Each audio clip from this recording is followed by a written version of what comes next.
Universal News TV, votre chaîne d'information la plus crédible. Selon Antoine Glaser, le cas d'Idriss Déby est la caricature du piège africain d'Emmanuel Macron. Le décès du président tchadien, Idriss Déby, révèle l'impasse dans laquelle se trouve Emmanuel Macron qui rêvait, en 2017, d'en finir avec la France-Afrique. Il faut dire qu'Emmanuel Macron s'est rendu aux funérailles du président tchadien le 23 avril. La veille, il a rencontré son fils, autoproclamé chef de la transition après la mort brusque de son père. Quel message envoie là, Emmanuel Macron aux Africains? Comment mieux comprendre le piège africain de Macron? Suivons maintenant le décryptage de la situation par le président Bandakani et d'autres analystes qui sont sur le plateau de DBS, la télévision panafricaine. Suivons. Sommet Afrique-France, danse macabre de Macron autour de la dépouille du président Idriss Déby Itno. C'est notre interrogation de ce matin. Messieurs, la disparition soudaine du président tchadien Idriss Déby Itno plonge le pays dans l'incertitude. Alors qu'Emmanuel Macron assistait cette semaine à ses obsèques, l'analyste et surtout l'analyse du journaliste et spécialiste de l'Afrique, Antoine Glaser, qui fait paraître d'ailleurs aux éditions Fayard, le piège africain de Macron. Oui, c'est le titre de son livre qui paraît aux éditions Fayard, le piège africain de Macron. Il déclare, je cite, « La France ne laissera jamais personne, ni aujourd'hui ni demain, remettre en cause la stabilité et l'intégrité du Tchad. » Ce sont les mots d'Emmanuel Macron lors des funérailles d'Idriss Déby au pouvoir depuis 30 ans. Le président tchadien est mort en début de semaine dernière des suites de ses blessures alors qu'il était au front dans le nord du pays contre des rebelles. Son fils Mahamat Idriss Déby, jusqu'alors commandant de la garde républicaine, a pris le pouvoir et dirige à présent le conseil militaire de mission avec la promesse d'organiser des élections libres et démocratiques d'ici 18 mois. Transition que la France dit vouloir accompagner alors que le Tchad, on le sait, est un allié majeur dans la lutte anti-djihadiste au Sahel. À se demander donc, est-ce que la France était un allié du Tchad? Où était la France lorsqu'on tirait les balles sur Idriss Déby Itno, si ce n'est justement pas la France qui a pris l'initiative de tirer les balles sur l'ancien chef de l'État? Antoine Glaser est journaliste spécialiste de l'Afrique et fait paraître avec Pascal Hérault le piège africain de Macron aux éditions Fayard. Il déclare, je cite, « La France est totalement tchado-dépendant en ce qui concerne les opérations militaires dans la région et le Tchad a une situation géostratégique très importante. C'est vraiment la charnière entre l'Afrique du Nord et l'Afrique subsaharienne, dont le Tchad a toujours été quasiment la plateforme de l'armée française dans toute la région. Cette semaine, c'était donc un peu panique en N'Djamena et on a eu l'impression que finalement, tout le monde était content de voir ce jeune fils d'Idriss Déby à 35 ans prendre le pouvoir alors qu'il s'agit quand même d'un coup d'état militaire. Fin de citation. Pendant ce temps, messieurs, l'opposition au Tchad a dénoncé un coup d'état institutionnel. C'est normalement le président de l'Assemblée nationale, d'après certains, qui aurait dû assurer l'intérim. Cette opposition a appelé à ne pas obéir aux décisions prises par le Conseil en question et a critiqué le soutien sans grande réserve de Paris et d'autres à la junte au pouvoir. C'est ce qu'on nous fait croire. Et d'ailleurs, on n'a pas vu de grande marche. De côté de N'Djamena, certains, il faut le dire comme ça, tchadiens, accompagnés justement par certains, disons-le comme ça, animateurs politiques tchadiens, ont fait le tour de N'Djamena pour nous faire croire justement qu'il y a marche contre la jeune militaire au pouvoir. Mais la France, comme à son habitude, a oublié de montrer les images, il faut le dire comme ça, de ces Tchadiens qui demandent à la France de quitter son territoire. C'est vrai que pendant très longtemps, les chefs de l'opposition, les leaders des partis politiques se sont querellés et n'ont jamais trouvé le moyen vraiment de créer une plateforme de l'opposition. Ceci dit, c'est un pays où il y a des syndicats, une vraie société, où il y a des débats démocratiques, des débats politiques extrêmement importants. C'est vrai que la tendance générale, c'est d'attendre l'élection, alors qu'en fait, la vraie démocratie se joue entre deux élections avec les contre-pouvoirs, la presse libre. Mais il y a des forces politiques en présence. Il faut arrêter de penser qu'il n'y a absolument rien, déclare toujours ce journaliste. En ajoutant très vite, il dit Emmanuel Macron est rentré dans la real politique. Très vite, il a essayé un peu de boucler, de bouder, de tenir à bout de gaffe l'ensemble des autocrates du précaré des anciennes colonies, mais c'est un piège. Que pouvait-il faire? Qu'est-ce que la France et Emmanuel Macron peuvent faire dans l'ensemble autocrate? Ils ne peuvent rien. Ils ne peuvent rien faire sans eux, parce que ce sont eux qui votent comme un seul homme aux Nations Unies en faveur des résolutions françaises. Ce sont les propos de M. Glaser.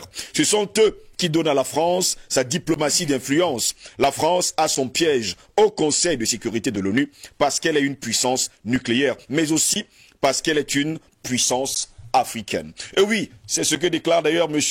Glaser qui nous dit qu'aujourd'hui, eh bien, la France est une puissance africaine. Et c'est justement les pays africains qui lui donnent d'ailleurs la parole au Conseil de sécurité des Nations Unies. Mais avant de continuer, messieurs, on va faire connaître au monde entier qu'il y a également eu des marches, justement, du côté de N'Djamena pour dire à la France de quitter le territoire tchadien. Regardons ces images ensemble. Vous êtes sur Universal News TV. Messieurs, vous avez vu là quelques images, il faut le dire comme ça, du côté de N'Djamena où des jeunes gens demandent à la France de quitter justement le Tchad et que le Tchad n'appartient pas à la France. Le président Badakani, c'est un Français qui sort de l'ornière et qui fait sortir d'ailleurs un livre, Le piège de Macron en Afrique, pour nous faire comprendre une chose simple, c'est qu'aujourd'hui, eh bien, la France a perdu tout sur le continent africain parce que c'est toujours les Africains qui lui ont donné le pouvoir de parler au Conseil de sécurité des Nations Unies. Cela n'est pas souvent coutume. Il faut faire attention à des manœuvres françaises d'un certain niveau. Antoine Glaser, c'est un militaire français en civil. C'est un militaire qui a pour arme le BIC. C'est un militaire français. Et il faut que les Africains le prennent. Parce que dans la guerre, il y a des militaires qui sont justement avec des fusils qui tuent avec des balles. Vous avez d'autres militaires qui, eux, ils tuent avec le BIC, avec le discours, et qu'on présente comme étant des intellectuels. Antoine Glaser appartient à cette classe, une école française qu'on appelait l'école africaniste. Yann doit bien comprendre de quoi je parle. Dont la mission consiste à nier la continuité coloniale. À nier ça. À dire que la France a décolonisé, donc il n'y a plus aucun rapport entre la France et ses colonies qui puisse justifier le fait qu'on accuse la France d'être une continuité coloniale. Le chef de cette affaire-là s'appelle Bayard. C'est Bayard qui est le patron de cette école-là. Il a formé beaucoup de gens. Il est le tuteur, par exemple, d'Achille Mbembe et d'autres. Donc, ils ont d'abord commencé par nier, par tout faire pour empêcher qu'il y ait la jonction entre les mouvements de lutte dans le cas camerounais ou africain, c'est-à-dire néo-indépendantiste, qui est la jonction entre ces mouvements et ce qu'on appelait, n'est-ce pas, des bases théoriques marxistes. C'est-à-dire nier d'abord ça, et deuxièmement, nier ce que je suis en train de vous dire, qu'il y a une continuité, n'est-ce pas, dans la colonisation. Et c'est de là que les concepts de post-colonie ont été inventés. Au lieu de néocolonie, on nous a créé des histoires de post-colonie, pour me dire que non, le passé là est passé, il n'y a plus rien. Alors, les gens comme Glaser viennent de temps en temps s'aimer une confusion savante pour faire croire que non, la France est dans un piège africain, qu'on piège la France. Mais personne n'a piégé la France. La France est venue en Afrique, personne ne l'a invitée. Elle est venue comme tous les Blancs sont arrivés en Afrique, par la sauvagerie, la violence absolue, la ruse et le crime. Alors, ils ne peuvent plus s'en aller parce que si qui vont manger quoi? La France vaut quoi sans l'Afrique? Mais les Antoine Glaser sont là pour faire croire que non, il y a un fardeau africain que la France porte malgré elle. C'est le fardeau de l'homme blanc, version française. C'est le civilisateur qui ne peut pas laisser des êtres humains, parce que d'abord, ce sont des chrétiens, ils connaissent Dieu, ils ont un devoir envers le semblable qui est menacé de disparition parce qu'il est sauvage, parce qu'il ne connaît pas la civilisation. Donc la France porterait un fardeau africain, et les Africains sont des ingrats. Parce que nous ne savons pas dire méchant à la France. C'est ce qui permet à Macron de parler d'un sentiment anti-français et de convoquer le président quand il estime que mais comment vous pouvez laisser ça? Vous êtes ingrat.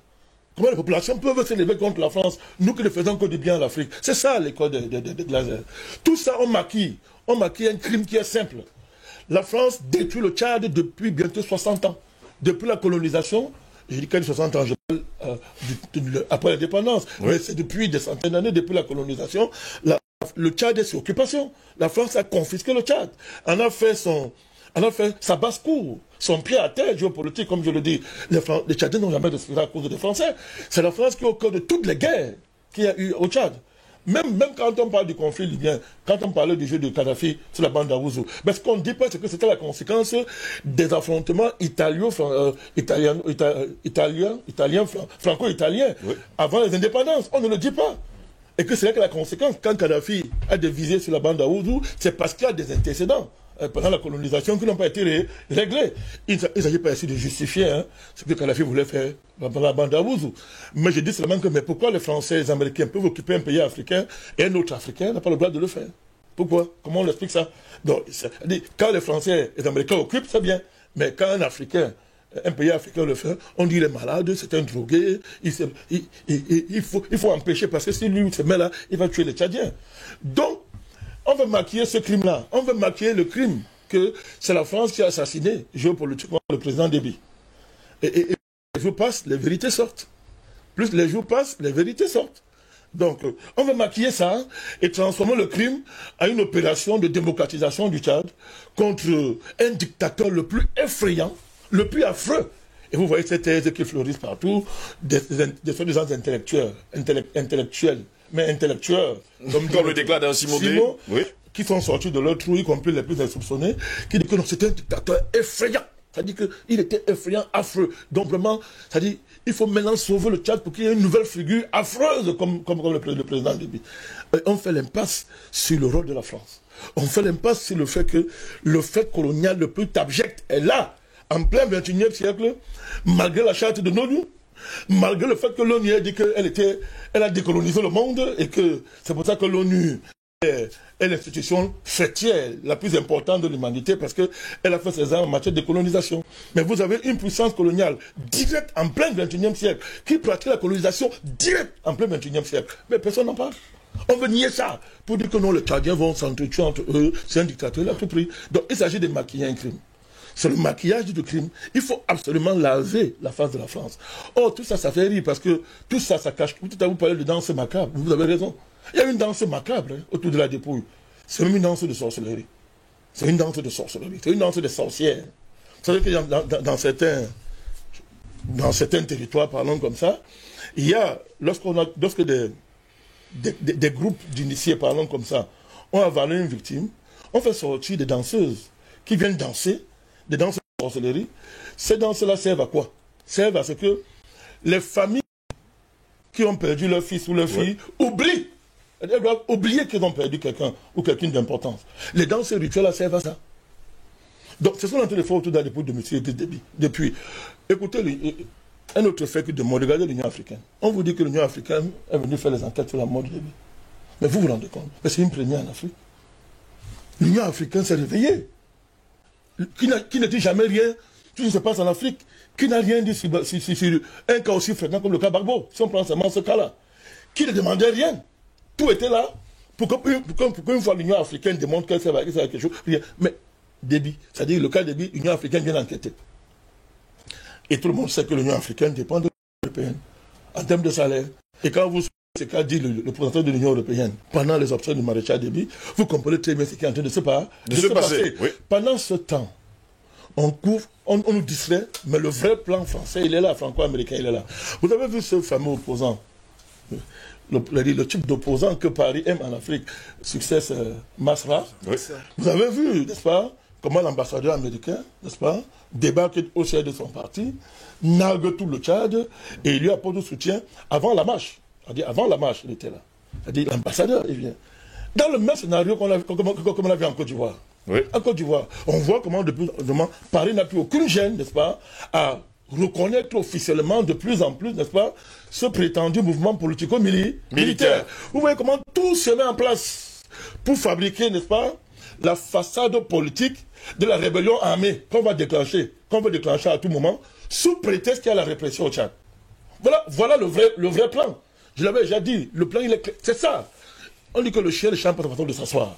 Et en Afrique, c'est très vrai. Les Occidentaux ne changent jamais le manière de s'asseoir en Afrique. Ce qui est bizarre, c'est que chaque fois que ils le font, ça marche.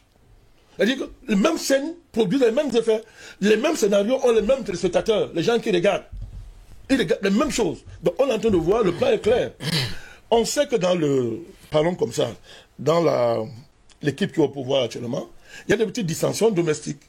Vous avez un général comme Abdelrahman Diko qui prétend qu'on a tué sa mère. Et on soupçonne même qu'il est réfugié à l'ambassade de France. C'est les Français qui l'ont exfiltré. Oui. Oui. Et il a quelques généraux, quelques officiers qui ne sont pas d'accord, qui n'acceptent pas qu'on ait choisi le général Mahamat. Ça existe. Alors, on ne vous dit pas. Ça vous rappelle rien ce qui s'est passé en Guinée-Conakry lorsque Dadis Camara était au pouvoir? Justement. Qui a-t-on retourné pour tirer sur lui? C'est pas son aide de camp? Et sur la base de quoi? Des fausses histoires domestiques entre eux. Et quand le gars a fait ça, qu'il a exfiltré, il était où? C'est pas l'ambassade de France qu'il avait exfiltré et après ça de non seulement on l'a chassé, mais on a créé un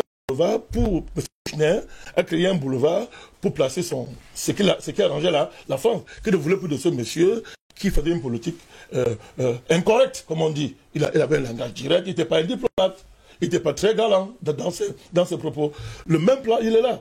Le plan, il est simple. Il est question de créer un chaos politique par des fausses manifestations qu'on va organiser en mettant en avant les gens comme Success Masra, qui ne mobilisent rien. Vous vous rappelez que là, le simple présidentiel, il s'est réfugié à l'ambassade du Tchad, des États-Unis, soit disant qu'il était menacé. Mais après, il a été reçu subitement par Déby. Mais qu'est-ce qui s'est passé pour que subitement, le défunt Déby le reçoive? Et quand il sort de là, il se tait, il ne dit plus rien.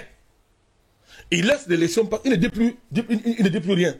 Pourquoi s'est-il tué quand il est sorti de l'audience avec le maréchal? Si le maréchal vivait, qu'est-ce qui serait passé entre Success Masra et le maréchal? Qu'est-ce qui serait passé? Actuellement, il demande que le nom Premier ministre. Voilà sa réponse. Il va être Premier ministre. Et s'il est Premier ministre, la Constitution ne dérangera plus. Il ne parlera plus de Constitution. Mais tant qu'il n'est pas Premier ministre, il continue à dire qu'on a violé la Constitution. Tout ça avec le soutien des Franco-Américains. Donc le but est clair. Il est question de créer un corps politique pour amener le Conseil militaire de transition, entre guillemets, à réprimer. Et quand on réprime, les Abdelrahman Diko et ses amis vont aller maintenant prendre la tête de cette rébellion. On ne dira plus qu'on va légitimer la rébellion. Exactement comme on l'a fait en Côte d'Ivoire. C'est le terrain là qu'ils sont en train de préparer, pendant qu'on nous distrait, n'est-ce pas, avec les visites de l'Union africaine, avec les distractions de M. Macron, qui dit une chose aujourd'hui, dit le contraire demain, pour tromper les naïfs. Je voulais terminer avec, pour faire une précision sur ce qu'on appelle soutien français. D'abord, on se serait de le répéter. La France ne soutient pas un homme. Les accords de coopération dépassent l'individu, puisque c'est depuis les années 60 qu'il y a ces accords militaires avec la France. C'est même avant, c'est depuis la colonisation que la France a confisqué Fort Lamy, on l'appelait N'Djamena. Ouais. Fort Lamy, comme le nom le dit, fort. C'était un fort. C'est militaire, un fort. C'est une base militaire. On l'a seulement changé en N'Djamena. Mais la fonction géopolitique de Fort Lamy ou de N'Djamena n'a jamais changé dans la tête de... Ça n'a jamais changé. Et Barkhane est là pour le démontrer. Donc, il y a déjà des accords. Mais on les applique pas ou on les déchire. Alors on fait croire que non, c'est le président Déby que la France soutenait. On lance une rumeur que non, la France a tiré, c'est lui qui a tiré sur les hordes de rebelles pour les massacrer. Mais ça fait sourire. Ça fait sourire. Les Français ont tué 9 de leurs soldats à Boaké pour renverser Gbagbo. Écoutez, le procès là, jusqu'à aujourd'hui, vous voyez, personne n'a pas payé le Gbagbo, hein. Plus. Mais ça a servi de prétexte à M. Chirac en son temps, pour détruire toute la direction de Gbagbo, qui était à 2 doigts d'en finir avec cette fameuse rébellion de Ouattara. Il était à 2 doigts, avec le sucre qu'il avait acquis, n'est-ce pas, ou je sais pas, qu'il avait acheté. Donc, la France a dit, mais comment on va faire pour détruire l'avantage que l'Égypte est en train d'avoir sur la rébellion? Ils ont bombardé leur propre base à Boaké. Maintenant, c'est clair. Mais pour des raisons d'État, on dit que ce sont les pilotes. On couvre des vilipères. Cette femme-là, comment elle s'appelle encore, Alio Marie, tout ça. Elle dit, maintenant, on ne parle pas de Gbagbo, hein. Mais pourtant, à l'époque, à cause de ça, Chirac a tiré sur les Ivoiriens dans leur pays. Il les a massacrés. Et on est allé encercler la domicile de Gbagbo pour l'enlever de force, le général pensait. On ne sait pas par quelle magie cherche cette opération. Les Africains ont la mémoire courte. Le fait de tirer sur les rebelles, ça ne veut rien dire, c'est la plus... Paris s'en fout des rebelles. D'abord, qui a appelé vos rebelles? Qui a-t-on envoyé devant? Quand vous voyez les images là devant vous, vous voyez bien que même, on a affaire à des gens qu'on a libérés des prisons. Les prisons des candidats à la traversée de la Méditerranée, qu'on met en avant, on ne dit pas ce qui se passe réellement, on leur fait de fausses promesses, mais les vrais rebelles maintenant on commence à savoir. Les vrais rebelles on commence à sentir avec pour base le Niger. On commence à savoir ça. Leur vraie base était le Niger. Donc on distrait, on met des gens, on les qui va demander, on les tue pour tromper, pour faire semblant de soutenir Déby, Les vrais rebelles sont protégés. Et pendant qu'on fait le tel cafouillage, donc, on crée un couloir pour assassiner le maréchal. C'est une vieille pratique. On connaît ça. Donc, le fait de venir nous dire que oui, je dis, si c'est vrai, d'abord, c'est pas démontré. Mais, c'est que s'il est même vrai que les Français ont tiré sur des rebelles, mais dis-moi pourquoi aujourd'hui ces rebelles-là ne jouent que par Paris. Donc, les rebelles-là, Paris tue les membres de leur bataillon. Oui. Et ils continuent à dire Paris, on t'aime, on t'adore. Mais il y a un problème. Si les rebelles ne font pas le deuil de leurs amis qui meurent, parce que Paris a tiré... Et pas justement les venger. Mais eux, ils célèbrent Paris, ils adorent Paris, ils ont fait la trêve des mains parce que sinon, comme Macron a parlé comme ça au deuil, nous on arrête. Mais en même temps, on lui dit que non, Macron a massacré leur colonne. Mais soit c'est la folie, c'est une espèce de schizophrénie que personne ne peut définir. Mais c'est qu'elle a fait ça. Non, c'est du mensonge. Donc la danse macabre, n'est-ce pas, c'est une réalité. Mais généralement, les danses macabres finissent par d'autres morts. Hein. Par d'autres morts, justement. Tant que le Tchad meurt. Et le Tchad ne mourra pas, président Badakani, ne vous inquiétez surtout pas. Docteur Yamin Timba, justement, on parle de cette danse macabre autour de la dépouille de Idriss Déby Itno. La danse macabre commence également avec Succès Masra. Est-il justement un autre choix de l'Occident? Est-il justement le choix des États-Unis qui ont besoin également de jouer leur carte du côté du Tchad? Si l'on regarde le parcours d'un certain nombre de personnes, on peut mieux comprendre de quel côté ils regardent et quel est leur point de vue. Alors, j'explique le terme point de vue. Point de vue, c'est pas ce qu'ils disent, oui, mais c'est à partir de quoi ils regardent le monde. Et ce genre de personnes sont hautement questionnables dans l'échiquier politique tchadien. Et quelquefois, vous vous demandez quelles sont ces personnes qui ressemblent à de la génération spontanée à un moment ou à un autre. Parce qu'au fond, quand vous regardez, M. Masra, c'est qui? Il apparaît à un moment donné et puis on ne sait pas trop pourquoi, comment. On ne sait pas d'où il vient, d'où il sort, d'où il va d'ailleurs. On sait quand même qu'il vient de la BAD, mais bon, comme on sait aussi que la BAD n'est pas forcément si pro-africaine que ça, il reste quand même que il y a ce type de génération spontanée qui nous disent clairement qu'il y a des officines à l'œuvre pour pouvoir maintenir un certain contrôle de certaines puissances sur l'Afrique. Moi, on pourra s'interroger autant qu'on veut. Hein. On pourra s'interroger autant qu'on veut sur cette question, ou sur ce que vous appelez une danse macabre. Il reste que, par-delà le rituel qui est fait, à savoir que les exécuteurs et les commanditaires veulent s'assurer que la victime a été effectivement exécutée et qu'elle ne fait plus partie de notre environnement. Eh bien, il y a le fait que la question qui surgit, c'est celle de savoir comment vont réagir à la fois les Tchadiens et comment vont réagir les Africains. Parce que si nous restons, je ne veux pas revenir sur tout ce que vous avez dit sur Glaser. Oui. Vous l'avez dit, le président Bandakani l'a dit, il faut que les Africains sachent une chose. Je leur ai toujours dit, vous avez 4 catégories de personnes en Afrique auxquelles il faut faire très attention. Les journalistes, oui, qui deviennent tous les spécialistes de l'Afrique, vous ne savez pas sur la base de quoi. Les diplomates. Vous avez un certain nombre d'hommes d'affaires qui sont particulièrement dans le secteur de l'énergie et de la finance et de la sécurité, parce que ce sont ces gens-là qui disposent des bases de données sur toute votre population et sur tous ceux qui ont des ressources, ceux qui ont des projets, ceux qui ont des idées, ceux qui ils sont, etc.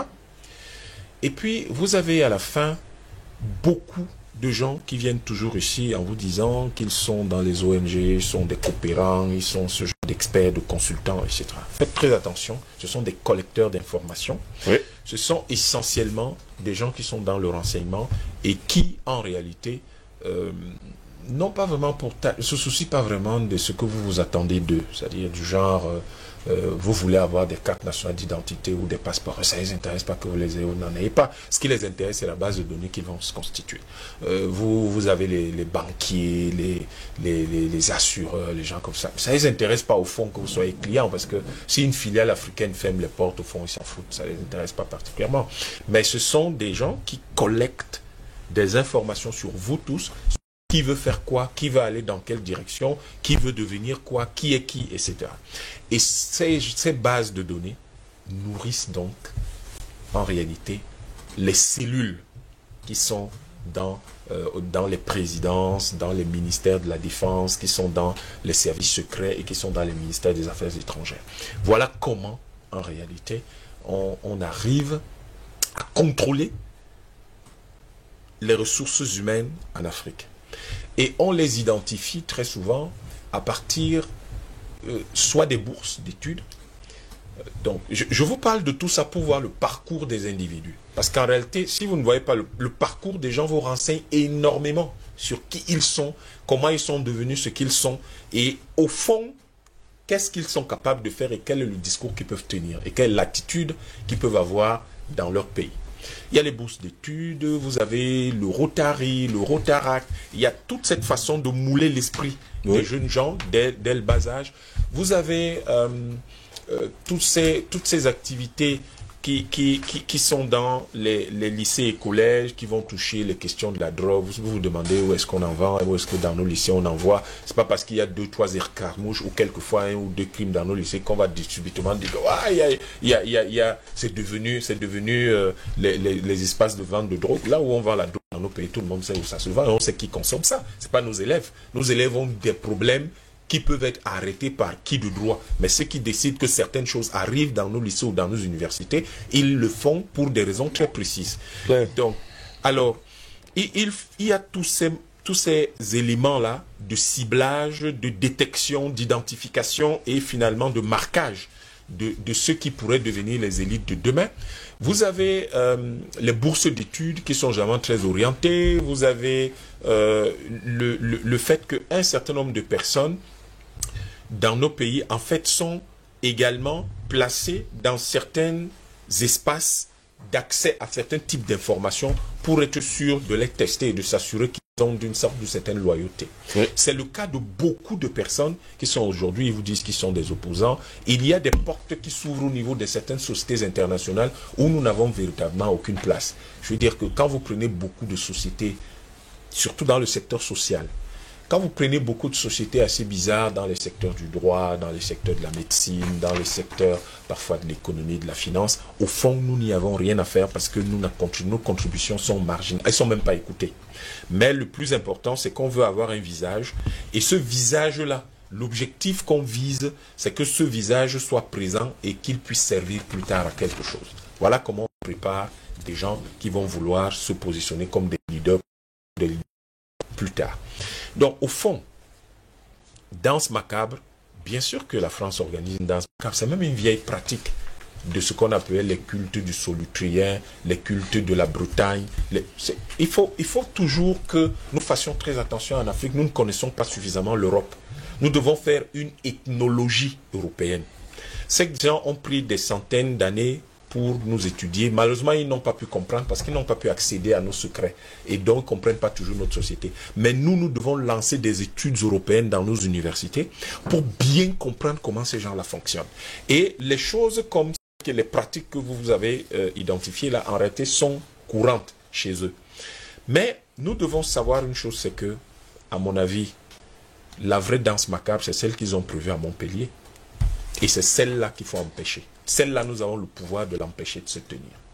Nous devons nous assurer que 2 ou 3 choses soient faites. Les Africains de l'Afrique centrale ne doivent pas laisser que l'opportunité historique qui leur est offerte par la mort de Déby. C'est dur de dire ça, mais en quelque chose, malheur est bon. Déby est décédé. Il faut que l'Afrique centrale, l'Afrique CEMAC, il faut que la CEMAC, l'UMAC meure avec lui. Parce que si la CEMAC et l'UMAC ne meurent pas avec lui, ces institutions risquent d'être beaucoup plus puissantes qu'on ne l'imagine. Et ça va miner notre zone beaucoup plus qu'on ne l'imagine aussi.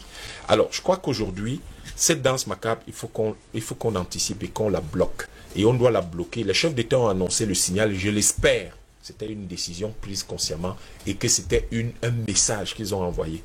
Et ce message-là doit devenir aujourd'hui audible. Il ne doit plus seulement être visible. Ils n'ont pas assisté aux obsèques du maréchal Déby alors qu'on sait que certains avaient des relations très, très étroites avec lui. Mais il est temps que ces gens-là décident, que aucun de nos compatriotes ne se rende à Montpellier. Celui qui y part devrait normalement être déchu de sa nationalité. Vous y partez, vous êtes déchu de votre nationalité.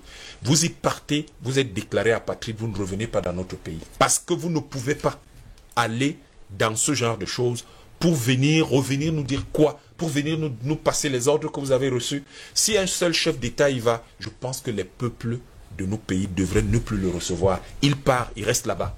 Et quelle que soit la personne qui part à cette messe-là, qu'elle reste là-bas et qu'elle ne revienne plus dans nos pays. Il faut que la CEMAC, qu'il n'y ait plus jamais de sommet de CEMAC, de l'UMAC, et toutes ces choses-là doivent cesser.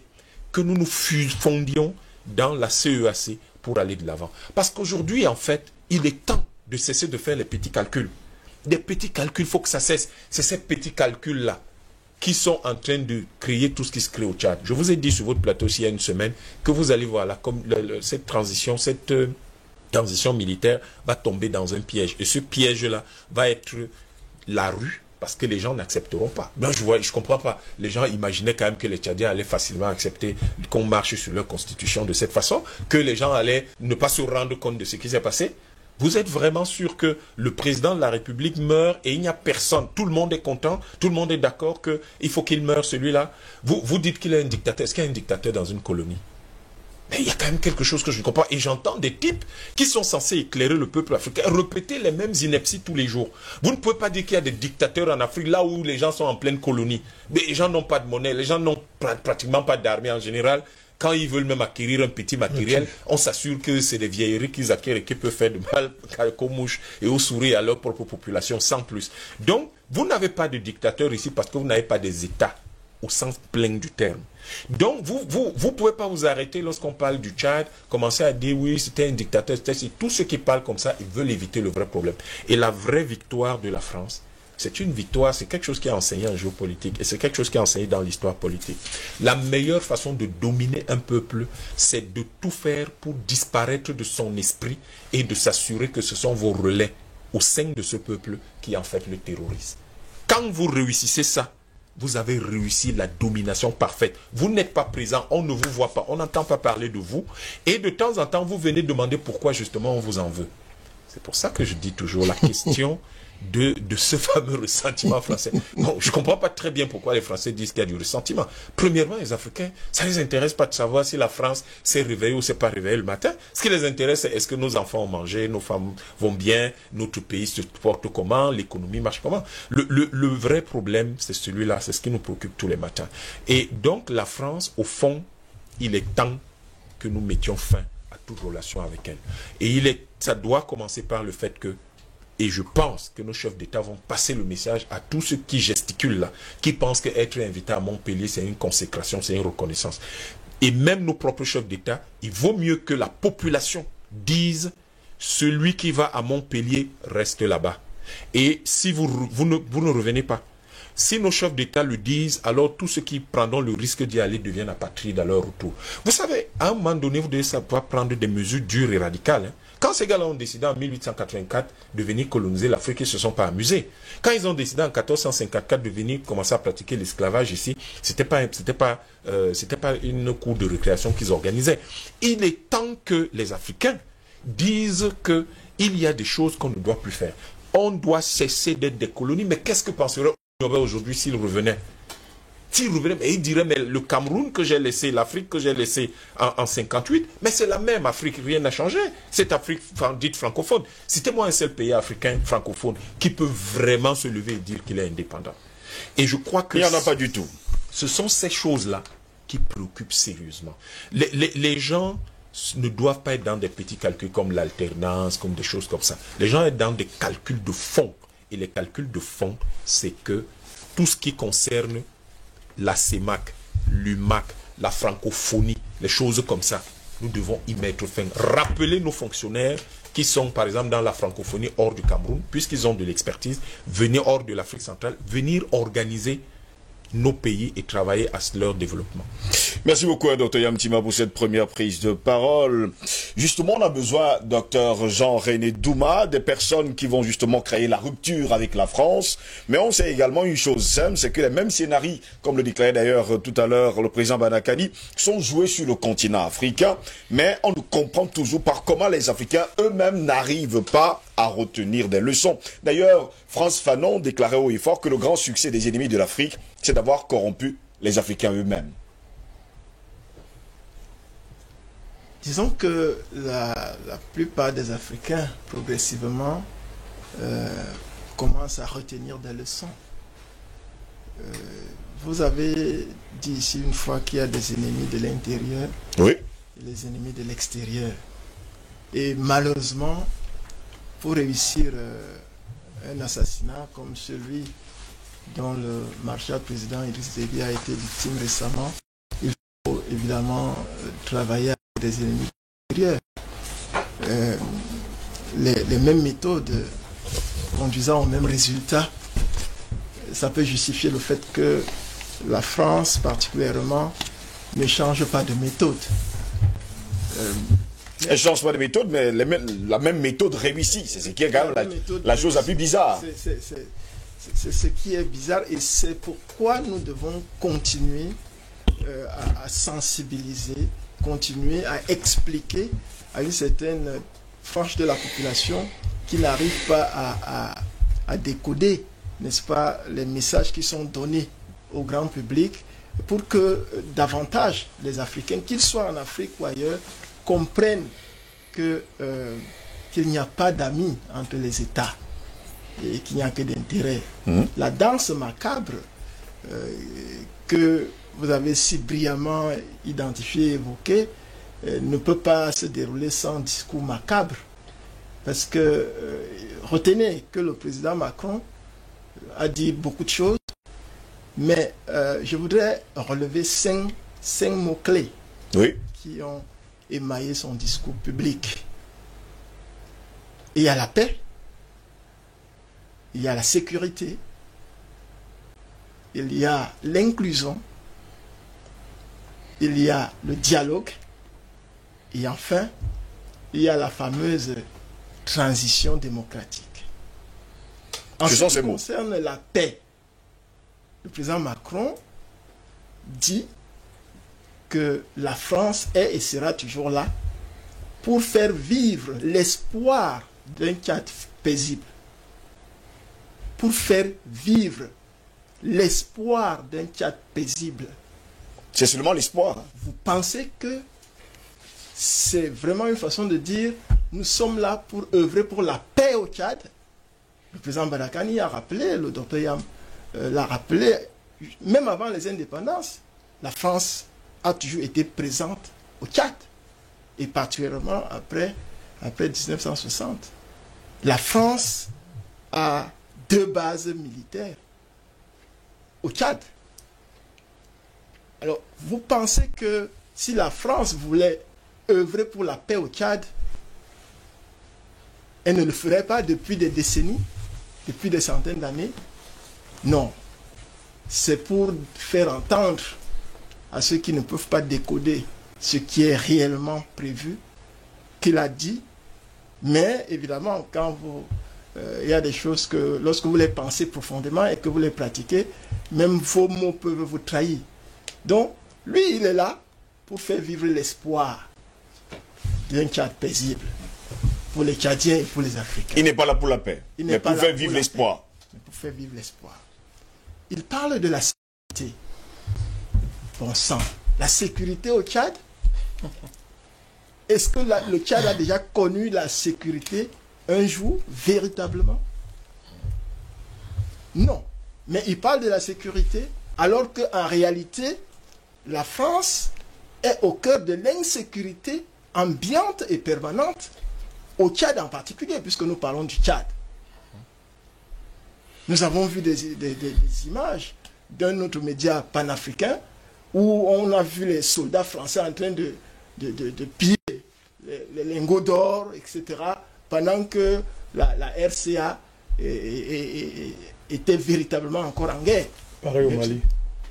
Okay? Donc, on parle de la sécurité, et puis tout le monde se dit oui, ils sont sérieux. Maintenant, ils ont vraiment décidé de changer subitement, alors qu'ils sont là pour alimenter l'insécurité, s'aimer la zizanie, s'aimer le chaos, pour qu'évidemment, ils aient la possibilité de continuer de piller les ressources, de violer, de voler, parce que s'il y a un désordre permanent, et c'est pour ça que le feu président Idriss Déby disait qu'il ne veut pas le désordre. Il le répétait chaque fois. Je ne veux pas le désordre, un Tchad dans le désordre. Ok? Alors ce désordre-là, vient de quoi?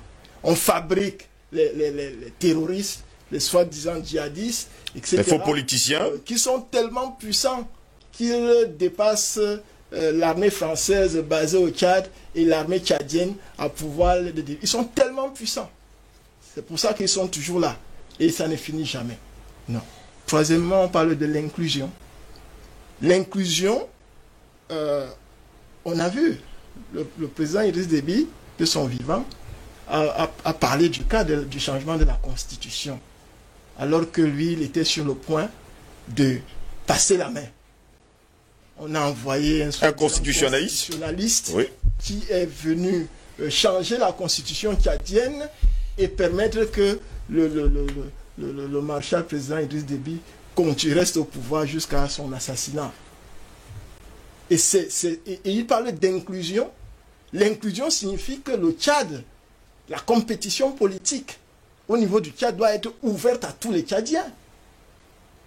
Alors lorsque un président exprime son souhait de ne plus être là parce que vous voulez qu'il continue de vous servir, vous changez la constitution de tout un pays et vous imposez qu'il reste là tant qu'il chante vos louanges.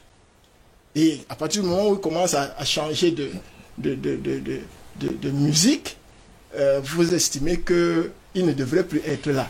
Mais qu'est-ce qui s'est passé après l'assassinat du président Idriss Déby? Qu'est-ce qui s'est passé? Immédiatement, on a mis en place un conseil militaire de transition.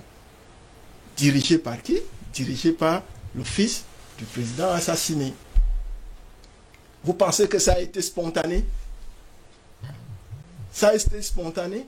C'est allé très très vite. On a dissous le gouvernement, on a dissous l'Assemblée. Et tout de suite, un appareillage s'est mis en place pour pouvoir conduire, entre guillemets, la période de transition. 18 mois renouvelables, une fois. Et ça ne peut pas être des choses spontanées. On parle de l'inclusion. Et alors qu'on pratique l'exclusion. C'est de ça qu'il est question. On pratique l'exclusion. Parce que on viole la Constitution, on la bafoue, on ne la respecte pas et on instrumentalise un certain nombre de personnages qui jouent le rôle de la face visible de l'iceberg pour donner l'impression que la France n'y est pour rien. Alors que c'est elle qui est au centre de ce qui se passe. Quand je parle maintenant du dialogue, comment vous pouvez dialoguer dans un contexte de guerre? Comment pouvez-vous dialoguer dans un contexte où, quand les Tchadiens veulent exprimer leur point de vue, comme vous avez montré une image ici, où il y a des Tchadiens qui disaient au président Macron, on ne veut pas de vous ici. Laissez les Tchadiens s'occuper de leurs problèmes, régler leurs questions. Lorsque c'est comme ça, on vous envoie les militaires ou les hommes en tenue pour vous disperser. Pour vous disperser, pour vous matraquer, pour vous enfermer. Est-ce que c'est ça? Tirer sur vous? Vous parlez du dialogue dans un contexte comme ça? Ce n'est pas possible. Lorsque le président Macron est arrivé au Tchad aux obsèques, il a eu des entretiens particuliers avec un certain nombre de personnes ou de personnalités qui sont très très proches de la famille du maréchal président Idriss Déby. Pourquoi? Il parlait de quoi? C'était pour leur adresser les condoléances les plus attristées. Alors, donc, on parle du dialogue, mais les conditions qu'on met en place, c'est pour qu'il y ait un dialogue. Il doit être désigné depuis Paris, et puis les conclusions, les résolutions qui doivent sortir de là doivent être connues à l'avance. Donc il ne peut pas avoir véritablement de dialogue. Et enfin, pour sortir par ce point, il parle de la transition démocratique. Transition démocratique, c'est quel type de démocratie? Parce que lorsque les Africains veulent mettre en place un cadre qui peut véritablement rapporter à la démocratie, on fait tout. On fait toujours tout, hein, pour troubler. Pour troubler, pour que, évidemment, une certaine catégorie d'Africains, comment on dit que oui, c'est un dictateur. Oui, on a toujours su que c'est un dictateur. On rappelle d'ailleurs que le lundi, le maréchal avait été déclaré vainqueur de l'élection présidentielle. Voilà. Alors, une élection organisée, en bonne et due forme, reconnue par les observateurs comme ayant été une élection correcte, transparente, dans l'Union africaine. Dans l'Union africaine. Voilà, en tout cas. Donc, on vous parle de démocratie. Le docteur a rappelé que dans les pays qui sont des colonies, vous parlez de dictateurs dans des pays qui sont des colonies. Vous êtes les premiers encore à dire de temps en temps que non, c'est le sous-préfet de Paris. C'est un sous-préfet d'ici. Et dès qu'il y a une occasion où vous devez saisir la question au fond, vous restez superficiel, vous dites, ah mais c'est un dictateur, il a toujours été comme ça. Alors que nous avançons véritablement vers des questions centrales. Les questions centrales, c'est que la France libère le Tchad totalement. Que les bases militaires de la France disparaissent du Tchad et d'autres pays africains. C'est suffisamment clair ou pas? Pourquoi est-ce qu'elle insiste, elle persiste à rester au Tchad avec des bases militaires? Pour nous sauver. Pourquoi? Elle nous aime tellement qu'elle veut nous sauver, donc, comme le déclare le président Badakani. Lorsqu'on a décodé ces concepts clés que le président Macron a brandis au grand public, on se rend bien compte que, évidemment, ce qui se fait réellement, ce qui est prévu réellement et ce qui va continuer de se faire, c'est une danse macabre, parce que le discours lui-même est très macabre. Et maintenant, lorsqu'on nous parle du prochain sommet Afrique-France, à Montpellier, en juillet prochain. Que pendant des années aussi, ça a été France-Afrique. Et il y a 10 ans environ, unanimement, c'est devenu Afrique-France. Pourquoi est-ce que ça ne se ferait pas justement sur le continent africain? Toujours, pourquoi aller le faire en France? Si un pays comme le Cameroun invite et organise un sommet Cameroun-Union européenne, ils vont venir. On peut bien organiser sommet Cameroun-Union européenne, puisqu'ils continuent d'organiser des sommets Afrique-France. Même si, au fur et à mesure que le temps passe, ça fait plus de 40 ans qu'ils ont lancé leur fameux concept N'est-ce pas justement le bon moment que ça change, que les Africains organisent justement cela sur le continent, si jamais ils veulent toujours la relation avec la France? Nous ne devons pas compter sur eux pour que ça change, parce qu'ils ont toujours un discours dupe. Oui. Ils disent une chose et ils font le contraire. Et ils ont toujours fonctionné comme ça. Donc le changement viendra de nous, le changement viendra dans ce que nous faisons, sensibilité, identifier, montrer du doigt, pointer, dénoncer et évidemment, nous jouons notre rôle. Il faut que davantage d'Africains deviennent actifs. Parce que le silence, peut-être au niveau des grands dirigeants, parfois s'il est opportun, peut porter des fruits.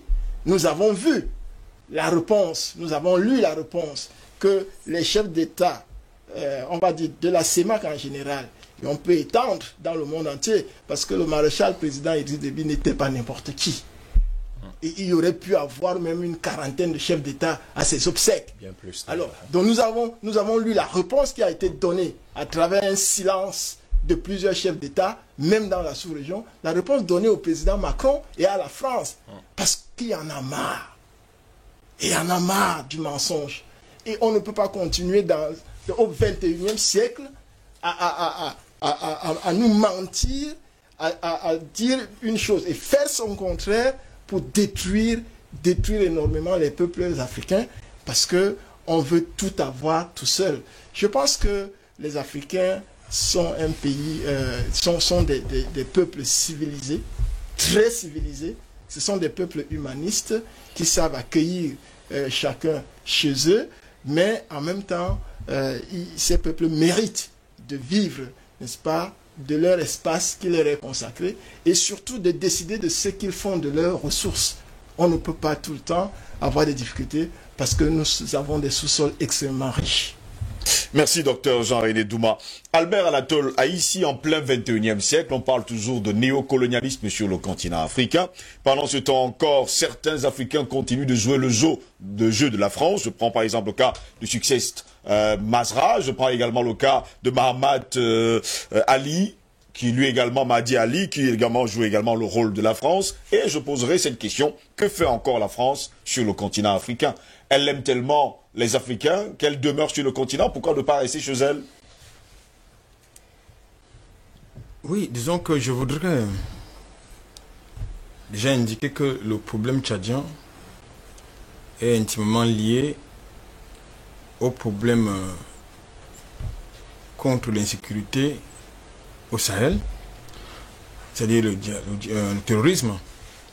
Le problème tchadien est intimement lié à l'avenir de l'Afrique subsaharienne et particulièrement du Golfe de Guinée.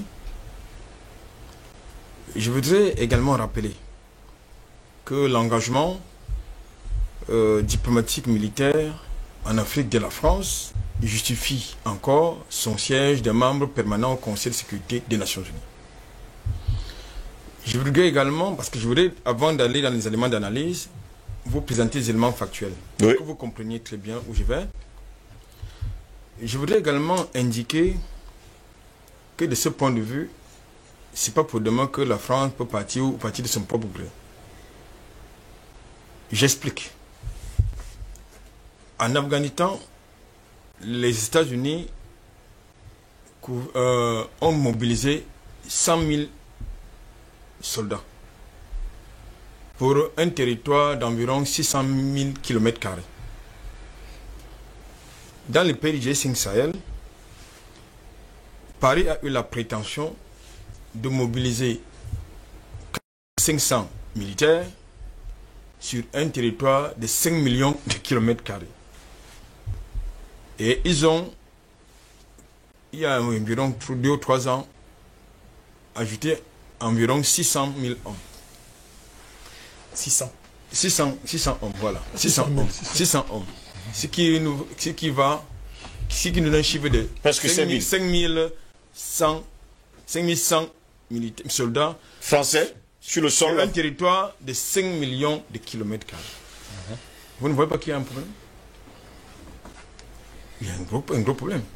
Mais jusque-là, vous avez des officiels français qui vous disent que il faut continuer, il faut combattre, ils ne pourront rien réaliser du tout. Ils vont tout simplement continuer à s'y maintenir pour justifier justement leur présence en tant que membre permanent au Conseil de sécurité. Oui. Et parce qu'à la fin, ils vont faire exactement, ils vont entrer exactement, ils vont vous reproduire le même schéma que les États-Unis ont fait en Afghanistan, c'est-à-dire se retirer, sans régler le problème.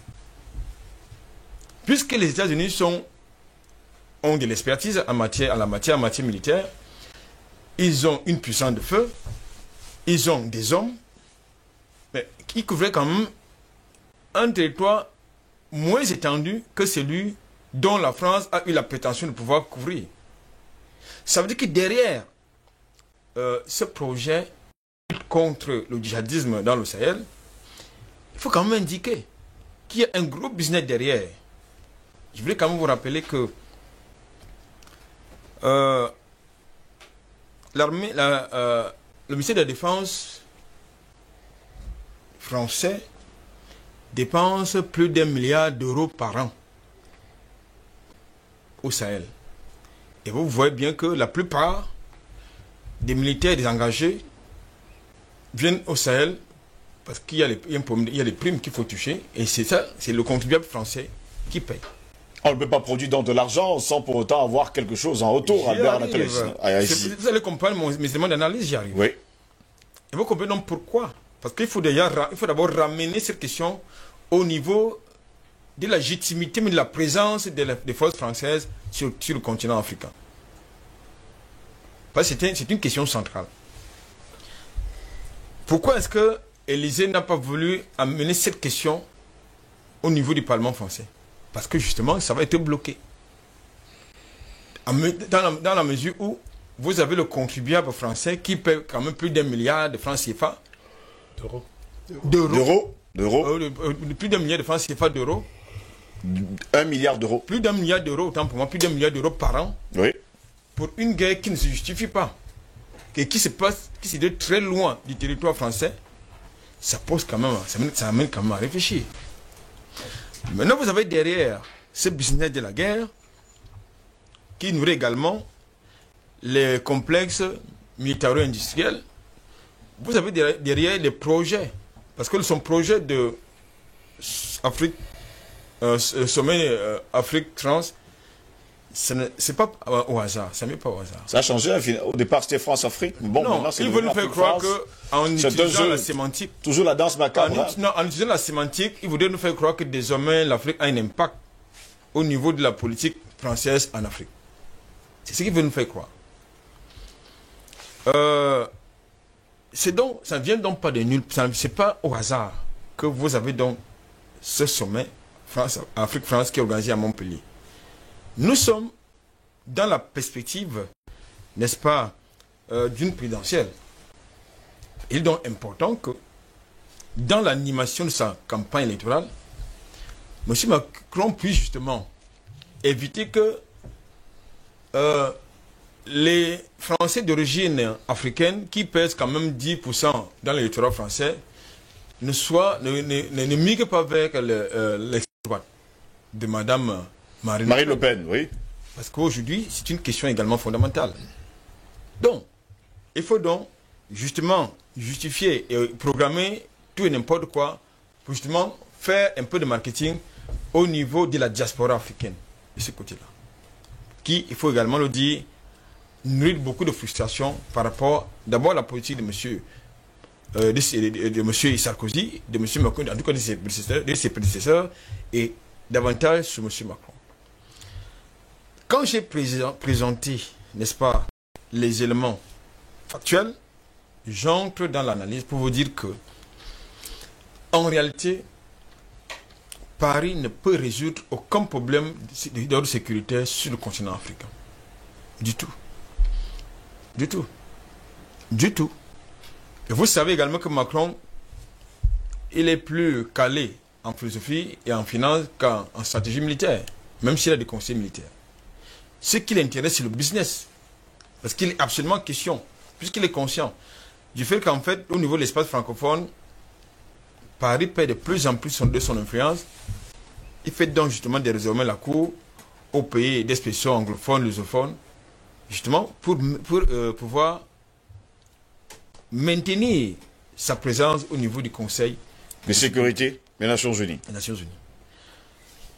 Le problème de fond, et comme j'ai l'habitude de le dire, c'est que Paris, il n'y a pas que Paris, et ceux qui sont derrière sont dans leur rôle. C'est-à-dire mettre le bordel sur le continent africain, justifier tout et n'importe quoi pour faire le désordre sur le continent africain, planifier les assassinats politiques de nos dirigeants. Ils sont dans leur rôle. Mais ce qui est par contre très intéressant, c'est qu'est-ce que nous faisons? C'est ça la question fondamentale. Qu'est-ce que nous faisons? Tout à l'heure, le président Banakane indiquait que ce sont les mêmes méthodes qui reviennent et qui, paradoxalement, passent comme un suppositoire. Là, j'ai envie de donner raison, justement, mondialistes qui pensent que les populations n'ont aucune mémoire historique.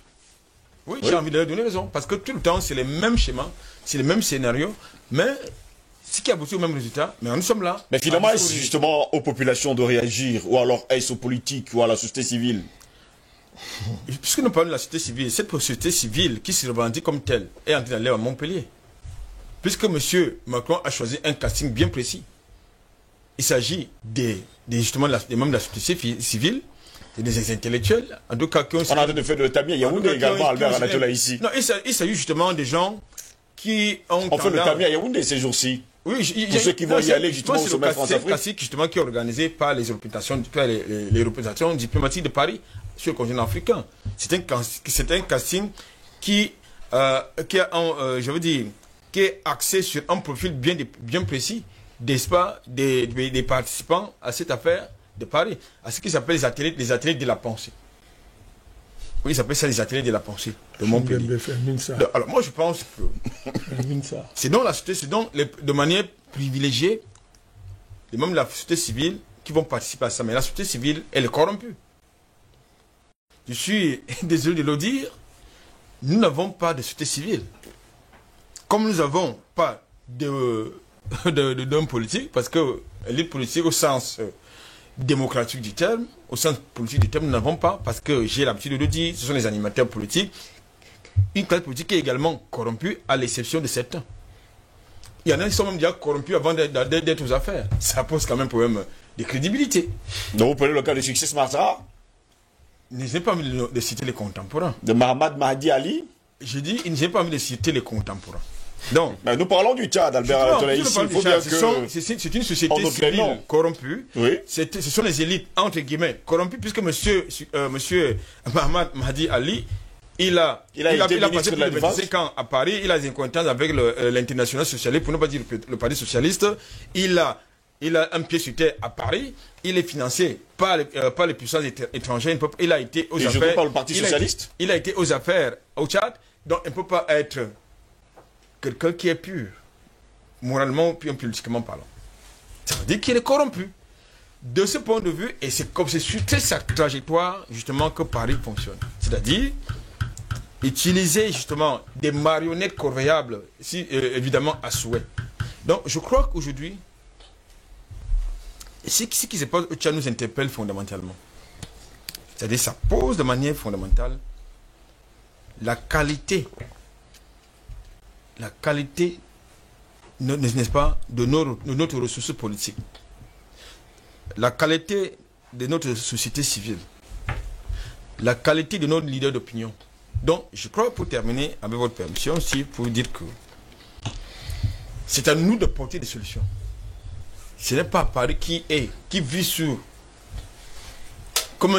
comme un parasite sur le continent africain, qui doit pouvoir trouver des solutions qui vont la mettre en difficulté sur le plan économique, sur le plan stratégique, géostratégique, sur le plan diplomatique. Non. C'est à nous d'engager cette lutte. C'est pas le politique. C'est pas. J'ai eu à le dire une fois dans le cadre de cette tribune. Ce ne sont pas les luttes. Je veux dire, la décolonisation ne peut pas être le fait des dirigeants actuels. La décolonisation totale du continent africain doit être le fait des peuples. C'est la lutte des peuples. Ce sont les peuples qui doivent la mener, cette lutte.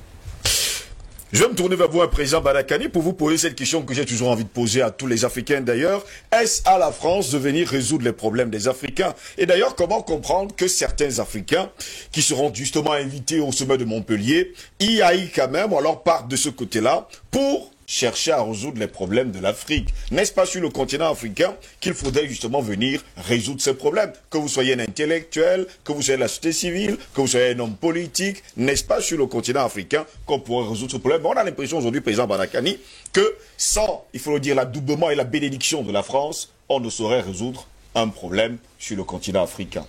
C'est paradoxal parce que la prétendue France, là, a des problèmes extraordinaires qu'on n'arrive pas à résoudre. Mais elle veut quand même résoudre les problèmes de l'Afrique. C'est ça qui est bizarre. C'est une générosité qui dépasse même la générosité divine. C'est-à-dire qu'ils sont même plus bons que Dieu. Voilà un pays qui a des problèmes extraordinaires. Et la preuve, c'est quoi? C'est que vous avez des militaires, des colonels, qui sont très nombreux. Des généraux qui ont écrit à Macron. Oui. Non, il faut dire qu'ils écrivent et disent que... Des menaces, hein? Non, ils disent d'abord que les politiciens français ne valent rien. C'est ce qu'ils disent. Ces généraux, oui. Voilà. Qui trahissent la France. Mais deuxièmement, il y a plus grave. Ils disent que Macron, c'est le... Ils citent les noms, hein. Bilderberg, le Christ, les Rothschild, qui le mettent au pouvoir et que ça doit cesser. Mais est-ce que les Africains disent ça? On en parlera dans les jours qui viennent, président. C'est-à-dire, non. C'est-à-dire qu'il y a quand même un paradoxe. C'est-à-dire que... Et c'est à ce pays-là, n'est-ce pas, qui est dirigé par... C'est que j'ai dit une propriété privée de Rothschild, que des prétendus démocrates africains, c'est-à-dire des gens que nous supposons être très intelligents, puisqu'ils écrivent des livres et ils ont 200 doctorats et 300 agrégations. Donc, nous supposons qu'ils sont très intelligents. Mais comment, malgré tout ça, ils n'arrivent pas à décoder ce genre de choses que un pays comme la France, qui est en survie, qui... Mais allez écouter, mais allez lire la lettre des généraux, des discours. Ils vous disent que les Français mentent dans la poubelle. Ils n'arrivent pas à se soigner, ils n'ont pas là où dormir.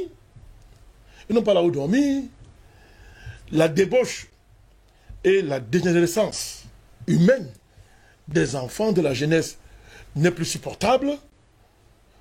C'est-à-dire, pire même qu'un pays africain, ben, c'est à ce pays-là, n'est-ce pas, que des élites africaines vont demander de venir régler nos problèmes. C'est de la trahison. La trahison. Vous appelez ça la trahison? Pas. Le fait de la trahison est là.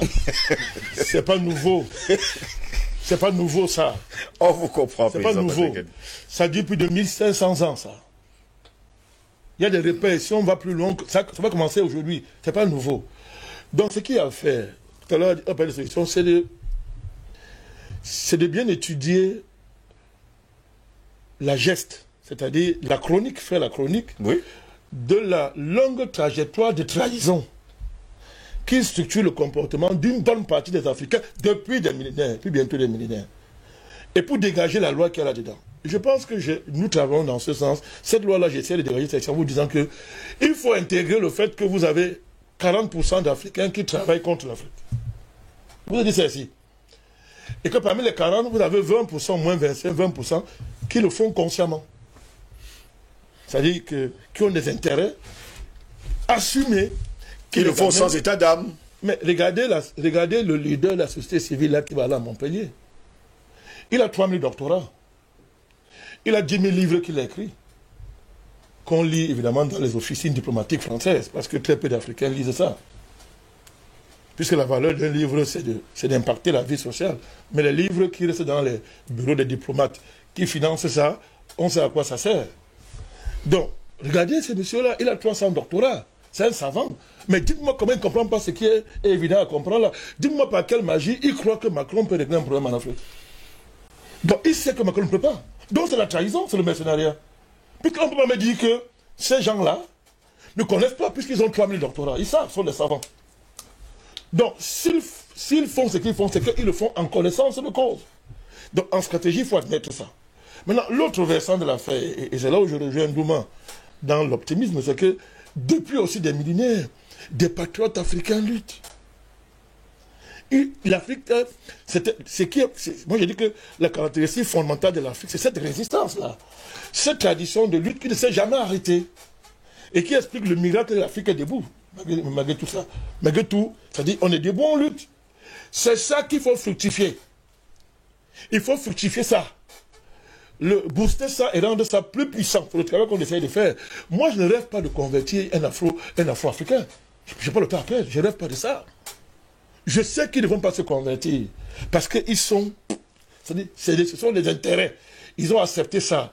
Il y a longtemps qu'ils conjuguent leur avenir, non pas avec l'Afrique, mais avec des pays comme la France, qui pour eux sont des puissances éternelles. Sont des pays élus par Dieu pour commander le monde. Et qu'ils ne vont jamais tomber. Ils n'ont pas lu l'histoire. Ils ne veulent pas lire l'histoire. Ils ne feraient pas ce genre de choix. Donc les faits sont clairs. Monsieur Ngos, vous ne pouvez pas, c'est pas possible, demander à un pays étranger de venir arbitrer vos contradictions internes. Mais c'est jamais vu. Il n'y a qu'en Afrique où on voit ça. Tous les pays du monde ont des contradictions internes. Il n'y a aucun pays sur Terre qui n'a pas de contradictions, plus ou moins graves. Chaque pays a des contradictions, même qui sont insolubles. Mais le crime, c'est de demander à un pays étranger des contradictions. Mais ça passe encore comme par avoir de vrais pays amis dans l'histoire. C'est-à-dire que des alliances sérieuses peuvent faire que des pays soient amis. Mais plus grave, c'est demander à la France, un État vampire, de venir régler nos contradictions. Oh, mais ça se passe en plein 21e siècle, c'est porté par les intellectuels. Elle dit qu'ils vont faire que non, là, ils vont loin. Hein. Ils disent que non, Macron va dans le bon sens. Leur leader, là, parce que vous m'avez dit ne plus appeler son nom, et vous avez raison, je sais pas, c'est lui faire un trop d'honneur, le leader de la société civile, nous, version Macron, BCBG, LGBT version Macron, il nous dit que non, Macron va dans le bon sens. Est-ce que vous écoutez ça? C'est-à-dire, il est convaincu hein, que Macron a quelque chose à faire dans le continent africain. Donc ça, c'est le crime de croire que la France peut régler les contradictions internes à l'Afrique. C'est quand même terrible. Interrogeons aussi, permettez que je le fasse, le contenu de ce qu'ils mettent en avant pour justifier l'allégeance à M. Macron. J'allais dire l'allégeance primaire, M. Yam, Dr Yam. Allégeance primaire. On nous dit que non, M. Macron a fait des pas. Et quels sont les pas qu'il a fait? M. Macron a restitué les objets d'art africains. Mais, Dr Yam, monsieur professeur, vous vous rendez compte? Non, voilà l'élite qui parle. Hein. Ce sont les arguments. Et ils sont hautains. Et ils disent que le débat entre la France et l'Afrique est très pauvre. Ça, c'est leur leader, là. Vous savez qu'il est tellement prétentieux. Il connaît tout ça, ça va. Je vous dis qu'il a 10 000 doctorats. Il connaît le débat est pauvre. Alors moi, qui sait qu'il est savant? Mais j'attends donc que lui enrichisse le débat. Et voilà la liste du débat. 1. M. Macron a restitué les objets d'art. Mais vous vous rendez compte? Ce scandale-là que M. Macron a voulu faire, c'est encore une insulte. Une insulte. Qu'il a rendu les objets d'art. Ils en ont pris ça pourquoi? Les objets d'art volés. Mais ce qui est grave, c'est quoi? C'est que dans le discours français, c'est que mais on conditionne ces restitutions. On la conditionne. On dit que nous sommes incapables de garder ça, de gérer. Et toujours les mêmes gens disent que non, il faut laisser ça à Paris. Parce qu'il n'y a pas de conditions sur place pour réunir ça. Hein? Et M. Macron conditionne cela. C'est-à-dire que vous avez trouvé des objets d'art bien gardés, vous avez volé. Et vous demandez si sur place, on peut garder ça. Et des savants encouragent, ils disent que non, c'est une révolution que Macron est en train de faire. C'est des objets d'art. Il y a plus grave, hein?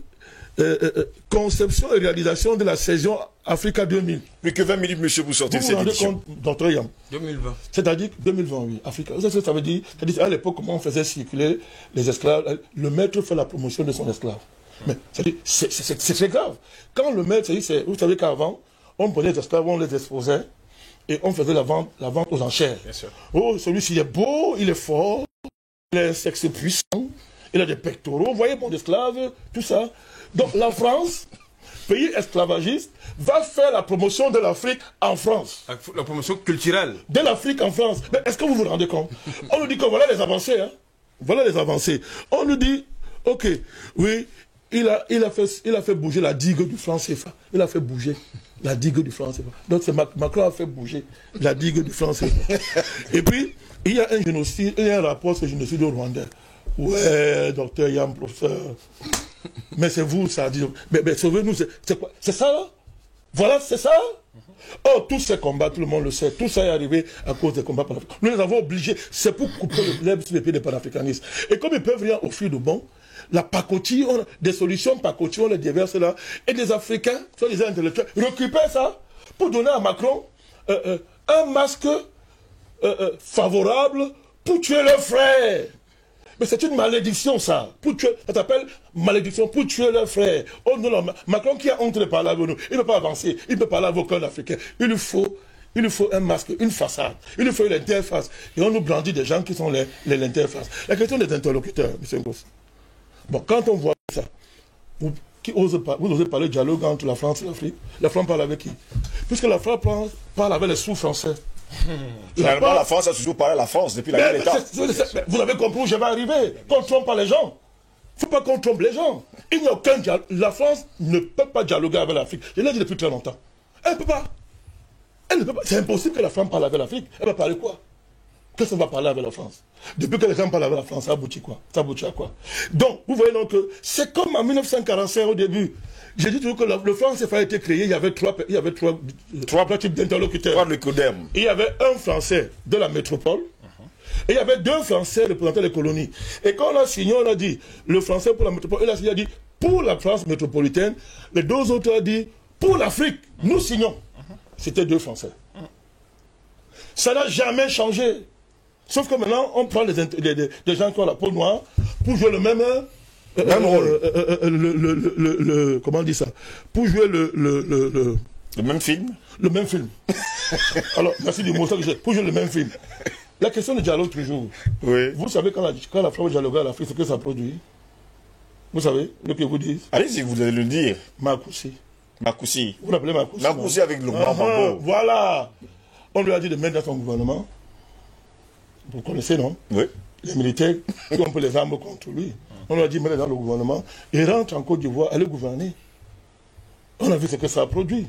Donc on a demandé au comité militaire, au conseil militaire international de faire la... C'est la même. Le projet, il est le même. Le but de la France et des États-Unis, c'est de couper le Tchad en deux. On fait comme les enfants. On coupe en deux entre un nord et le Sud, et la France va venir faire l'interposition, comme en Côte d'Ivoire, jusqu'à ce que un Ouattara tchadien arrive au pouvoir. C'est ça l'enjeu. Maintenant, nous espérons, nous croyons que les conditions géopolitiques d'un tel projet n'étant pas réunies, ça va échouer.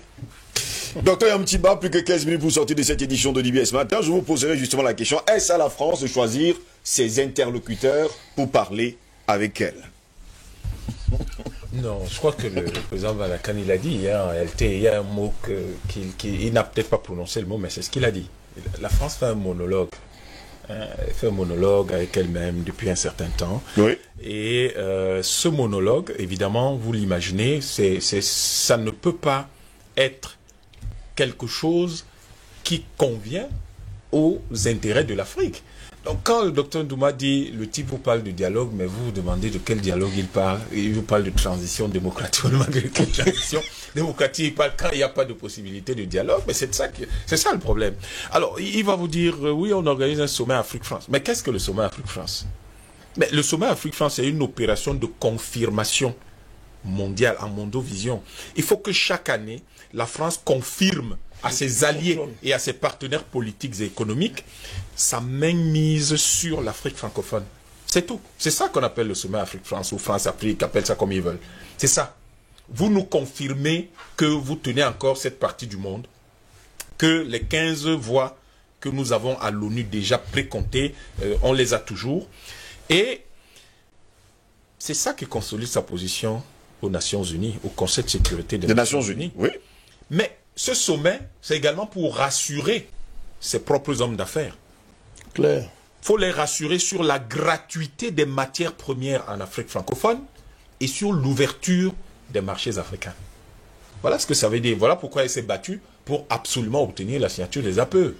Le Cameroun, on ne sait pas toujours pourquoi ça a été signé, mais enfin, peut-être parce qu'on se disait au fond, ça ne représente même pas 10% de nos importations, donc tant qu'à faire, si c'est ce qu'ils veulent. Mais c'était symboliquement, c'était peut-être pas la chose à faire. Mais c'est pour ça, entre autres choses, qu'on fait le sommet Afrique-France.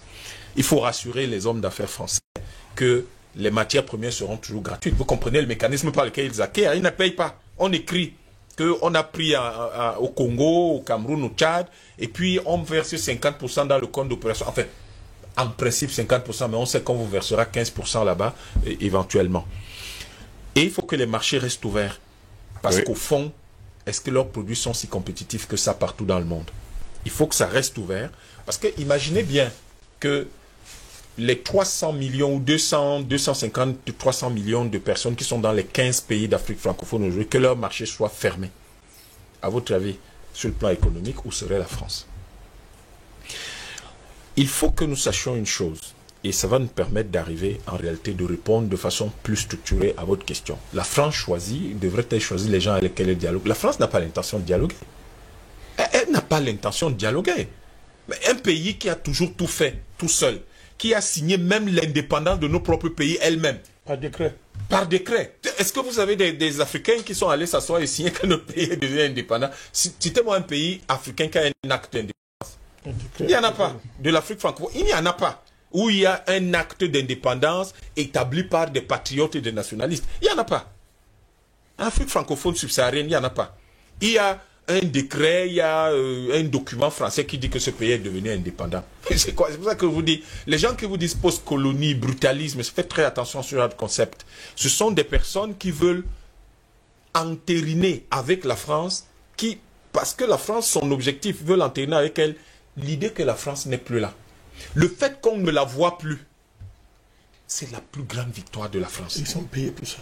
C'est la plus grande victoire de la France. Donc vous ne la voyez plus, vous ne pouvez pas l'accuser directement. La conséquence, c'est que... Vous accusez vos présidents. Vous accusez vos présidents, vous tuez, vous mettez les têtes de vos propres concitoyens sur la table et vous les découpez. Aussi simple que ça. N'oubliez jamais, ces pays ont une certaine expérience de gestion de l'esclavage et c'est tout récent. Quelles sont les personnes qu'on mettait en route pour aller chasser les autres Africains, les Africains qui fuyaient, qui allaient dans les quilombos, dans les maquis, etc. Qui c'était? Les Africains. Ceux qu'on avait réussi à retourner par l'homosexualité, par le viol de leurs femmes et de leurs enfants devant eux, par la brutalité, par la conversion au christianisme, brutale au christianisme, et tout ça. Vous avez tous lu Racine, vous avez vu le film. Alex Allais. Oui. Voilà. Donc, C'est cela. Mais, je vous explique, la question du Tchad aujourd'hui est devenue la question de l'Afrique francophone.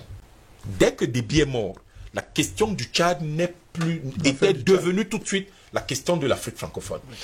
Passons sur l'effet domino potentiel qui risque d'amener, de faire partie tous nos chefs d'État qui sont... D'ailleurs, ils ne se cachent pas, ils le disent depuis des années. Il faut que Déby parte, il faut que Biya parte, il faut que Obiangema parte, il faut que Sassou Nguesso parte, il faut que... Bongo parte. À la limite, Bongo, il n'était pas... C'était leur... Il est désolé dans l'ennemi. Touadéra a été ajouté dans la liste quand il est arrivé aux affaires. Il faut que ces gens-là partent. Le but du sommet de Montpellier. Mais c'est ça. Il faut que ces gens-là partent. Mais nous, les Africains, je dis toujours, taisons nos querelles et posons-nous la question de savoir qu'est-ce que nous voulons. Bien sûr que la plupart des Camerounais veulent que Paul Biya prenne sa retraite, afin qu'il puisse aller se reposer. Il a déjà un certain âge. Mais il n'est pas question que quelqu'un vienne le mettre hors de ce palais. Ce n'est pas les gens de l'extérieur qui doivent décider pour nous qui doit y entrer et qui ne doit pas y entrer. Il faut que ce soit clair. C'est nous et nous seuls qui décidons qui entre à Etoudi. Personne d'autre ne doit s'aviser un jour de dire c'est moi qui mets tel ou tel. Et je vous disais, cette question est passée de la question du Tchad est devenue la question de l'Afrique francophone. Mais pour quelle raison? Parce qu'il faut rappeler aux gens pourquoi la France ne peut que se battre pour rester présente en Afrique. Lorsque vous expliquez cela aux gens, vous voyez tout de suite que la question du Tchad est simplement la question de l'une des chambres de la maison. Donc vous ne pouvez pas dissocier ça de la maison. C'est une partie de la maison. Claire. Et donc, pourquoi la France se bat pour ça? La question de l'écho. Vous voulez qu'on vous rappelle encore ce qui s'est passé? L'écho, la France anticipe parce qu'il faut casser le leadership nigérian. Vous cassez le leadership nigérian, pourquoi? Parce que la zone de l'écho, ECOWAS, va avaler 8 pays, je crois, oui, c'est 8 pays de la zone CFA. Et en les avalant, vous diminuez drastiquement l'influence de la France dans le monde. Elle ne peut plus avoir de rang. Ça, c'est l'une des choses. Et je peux vous assurer que le jour où ECOWAS sera mis en place, c'est la monnaie ouest-africaine de la CEDEAO, le jour où le franc CFA n'aura plus cours, il est fort possible que l'île de la Réunion ne sera plus française. Il est fort possible que tout ce qui est à Mayotte, etc., ce ne sera plus français. Parce que la France n'aura plus ses confettis, elle n'a pas les moyens de les gérer. Et je vais aller très rapidement. Sortons rapidement à plus que 9 minutes pour Ces éléments qu'elle utilise sont l'éco, le franc CFA, le secteur financier. Oui. Vous voyez les banques, les assurances, la bourse. À votre avis, pourquoi est-ce que les opérateurs boudent la bourse de l'Afrique centrale? Mais parce qu'ils savent rien à faire là-bas, leur argent repart en France. C'est pour ça qu'ils boudent cette bourse et ils ne veulent pas du tout y investir. Vous avez la francophonie. C'est l'un des outils, l'un des instruments les plus forts de la présence française en Afrique. Vous avez alors la dissuasion nucléaire qu'ils utilisaient en Europe qui est devenue la dissuasion terroriste en Afrique. Tous les pays africains aujourd'hui sont au garde à vous parce qu'on leur dit « Ah ouais, il y a le terrorisme, il faut que quelqu'un vous aide à lutter contre le terrorisme. » Quel terrorisme on parle? Djihadisme, c'est... Qui vous a dit que mon cousin qui est là-bas au Grand Nord et qui est musulman, c'est un ennemi pour moi? Qui vous a dit ça? Moi, je vous ai dit un jour qu'il était mon ennemi? Est-ce que c'est un djihadiste? Et que c'est un djihadiste? Ce gars-là s'est levé. Vous avez déjà entendu un seul de ces mouvements se lever. Le djihadisme, c'est quoi? Mais c'est pour convertir les gens. Vous avez déjà entendu Acmi, Ansar Dine, machin, dire qu'ils veulent convertir les gens à l'islam? Non, jamais. Pas du tout. Donc, en fait, les gens nous obligent à utiliser des termes de manipulation qu'ils utilisent au quotidien pour nous faire accepter tout et n'importe quoi. Et nous monter les uns contre les autres. Les uns contre les autres. Terminons. Je cite, je ne vais pas commenter. L'autre chose, c'est cette langue que nous utilisons autour de ce plateau alors que nous ne sommes pas français. La langue française. Je vous ai toujours dit ici, 7 ans après, on ne la parlera plus. Il faut qu'on cesse de l'utiliser. Enfin, les bases, et avant ça, les bases militaires. Les bases militaires, regardez comment les bases militaires sont disposées. Les bases militaires sont disposées dans les zones où il y a les ressources minières stratégiques. Il n'y a aucune base militaire disposée à un endroit qui est stratégique pour la santé, pour la sécurité ou pour les problèmes d'endémie, justement, de santé des populations. C'est disposé sur les zones stratégiques où il y a le pétrole de la Banda Ouzou, c'est près Barkhane dans le nord, et puis vous avez l'autre base, N'Djamena, vous avez la base de Libreville qui est là parce qu'il fallait contrôler tout le pétrole, etc. Je m'en tiens à ces deux-là, mais la base Côte d'Ivoire, vous savez ce que c'est. Et enfin, vous avez les médias et la tableau distribution en Afrique. en fait, ces gars contrôlent les canaux par lesquels on s'exprime, par lesquels on parle en Afrique. Il faut faire très attention. L'élément essentiel dans un pays, c'est la parole. Celui qui contrôle la parole, contrôle le canal par lequel vous parlez, contrôle votre pays. C'est aussi puissant que votre monnaie. Donc, il va falloir qu'à un moment donné, ces éléments-là, des éléments de la présence française en Afrique qui sont identifiés, que nous y mettions fin un pas à pas. Merci beaucoup, Dr Yamtiba. Plus que 5 minutes pour sortir de cette édition de DBS Matin. Aller à un sommet, n'est-ce pas justement faire allégeance à ce pays, Dr Jean-René Douma? Se déplacer, aller en France, n'est-ce pas justement faire allégeance à la France? Le docteur Yam a rappelé la symbolique du sommet France-Afrique ou Afrique-France. Oui. C'est conforter la suprématie, entre guillemets, de la France vis-à-vis de l'Afrique aux yeux des autres. Et donc, vu sous cet angle-là, il faut un boycott total. Il faut un boycott, premièrement parce que tous les sommets qui se sont succédés jusqu'à aujourd'hui, Oui. le bilan c'est lequel? Qu'est-ce que ça a apporté à l'Afrique? Mais ça n'a apporté que de la misère, de la corruption, du mensonge, vraiment tout sauf ce qui est bien. Et c'est d'ailleurs pour ça qu'on demande avec insistance que la France se retire et qu'elle observe même pendant 2-3 ans ce que l'Afrique va devenir, ce que les différents pays vont devenir. Mais puisqu'elle ne veut pas lâcher prise finalement, Jean-René Douma. Elle ne veut pas lâcher prise, il faut... Elle ne veut pas lâcher prise. Le président Marshal Idriss Déby était clair, hein, la dernière campagne électorale. Il a dit que la liberté s'arrache, elle ne se donne pas. Et c'est pour ça que nous sommes dans une dynamique de combat. Et que chacun à son niveau joue sa partition pour qu'effectivement on botte l'ennemi de notre espace. Hors de notre territoire. Donc il faut boycotter ce fameux sommet parce qu'il ne va rien apporter. Les gens qui, soi-disant, sont de la société civile vont aller se balader en France, etc.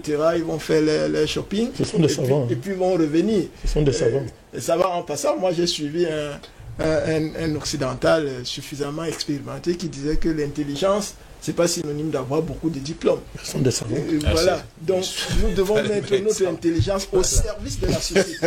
Voilà. L'intelligence doit se manifester dans les actes que nous posons de tous les jours. Ce n'est pas Ils ont la science infuse, ne vous inquiétez surtout pas. Non, ils ne l'ont pas. Et moi, je ne suis pas pour que... Ils ont écrit 30 livres. Non, président. Terminons, sortons, messieurs. Je voudrais préciser là, je ne suis pas encore 2 minutes pour sortir de là. Parce que vous savez qu'il y a plusieurs classes sociales qui nous écoutent. Je ne suis pas pour qu'on généralise. Il y a des Africains qui sont en phase avec nous, qui soient intellectuels ou pas, et il faut qu'on les encourage à aller de l'avant. Il y en a qui ne parlent pas, qui agissent et qui jouent leur partition. Tout à fait. Et va-t-on s'en sortir, Albert Anatola, ici, avec les ennemis de l'intérieur? Je l'ai dit tout à l'heure avec France Fanon qui déclarait que le grand succès des ennemis de l'Afrique, c'est d'avoir corrompu les Africains eux-mêmes. On va s'en sortir avec des Africains corrompus déjà d'avance? Ça veut dire que vous êtes dans le pessimisme. Je pose justement la question. Non, non du tout. Écoutez, tout à l'heure, le président Banda quand l'a dit, qu'il faut tenir en compte, il ne faut pas en compte le fait que nous avons au moins une partie qui travaille contre les intérêts de l'Afrique, qui envoie, qui fait des rapports contre l'Afrique au profit de l'occupant, de l'impérialiste, des prédateurs. Qui prend les armes contre nous. Qui prend les armes contre nous, qui prend de l'argent, qui émarge dans les officines occidentales. Il faut prendre cet aspect en compte. Ça vaut dans les médias, dans notre milieu, ça vaut dans le milieu politique, dans le milieu de la société civile, dans le milieu des affaires. La preuve, c'est que vous avez le GICAM qui demande de venir investir au Cameroun pendant que nous demandons qu'ils sortent. Il faut qu'ils viennent développer le pays. Il y a un problème. Donc, je pense que nous devons prendre cela en compte. Tant nous devons également prendre en compte que nous avons une certaine diaspora qui prend en compte les éléments de notre combat à son compte. Parce que c'est aussi important, parce que vous avez déjà une fronde, tout à l'heure j'ai évoqué cela dans ma première prise de parole, c'est-à-dire qu'il y a une fronde qui risque de basculer vers l'extrême droite française. Pourquoi? Parce que, eh bien, il n'y a pas de solution attendue de ce côté-là. Nous sommes dans Paris, comme d'habitude, dans son rôle de prédation, dans le rôle d'imprécateur, comme toujours, et il y avait la prétention de maîtriser et le contexte et les éléments. Il y avait dit l'environnement, notre anthropologie, notre sociologie, tout ce que cela comporte. Donc, je crois que Moi, je pense que ce que nous faisons, le fait que Paris fasse des efforts tous les jours pour bloquer les émissions de DBS sur Facebook à travers ces relais, ça veut dire que le discours que nous tenons aussi porte. Le fait que de temps en temps, vous avez... Ça s'appelle la censure. Voilà, avec la censure, bien sûr. Mais pourtant, ceux qui ont déclaré la liberté d'expression... Maintenant, pendant que vous avez des discours, des interviews qui sont encore dans les médias français pour nous s'adresser aux personnes que nous sommes, pour s'adresser à la Turquie, à la Russie et à la Chine, ça veut dire que ce que nous faisons aussi, ça porte. Donc, je pense que ce qui est intéressant, c'est quoi? C'est que nous devons prendre en compte le fait qu'en réalité, le discours porté par Paris, pour nous faire croire que c'est nous qui avons besoin de Paris, de la France, est faux. C'est tout le contraire. Paris ne pèse rien sur le continent africain. Il faut le dire de manière sérieuse et définitive que Paris ne pèse rien sur le continent africain. Bien au contraire, c'est l'Afrique qui permet à Paris d'avoir au moins 2 poids. D'abord au Conseil de sécurité en tant que membre permanent et ensuite au niveau de son économie. Parce que si aujourd'hui on décide que sur le continent africain, les multinationales françaises ça part, eh bien on va voir. Donc je crois qu'aujourd'hui... On l'a dit, Chirac l'a dit, Sarkozy l'a dit. Et je voudrais également dire qu'aujourd'hui, si on ferme les frontières africaines à la France, ça va commencer à bouger comme ça bouge déjà du côté des territoires outre-mer français. Merci monsieur d'avoir été là ce matin. 15 ans après son stage d'énarque au Nigeria, Emmanuel Macron est élu président de la République française. Il promet alors de faire souffler un vent nouveau sur les relations entre la France et le continent africain. Fort de sa jeunesse, il tente de dénoncer la France-Afrique en vue de faire changer le regard de l'Afrique sur la France. Ici, Christine Muriel, pour Universal News TV. Merci de suivre Universal News TV sur YouTube. Nous vous rassurons que les informations que nous diffusons au quotidien sont suffisamment crédibles. Alors, n'hésitez pas à liker la vidéo si elle vous plaît, et si vous êtes nouveau sur la chaîne. N'oubliez pas de vous abonner et d'activer la cloche de notification pour ne pas rater nos prochaines vidéos.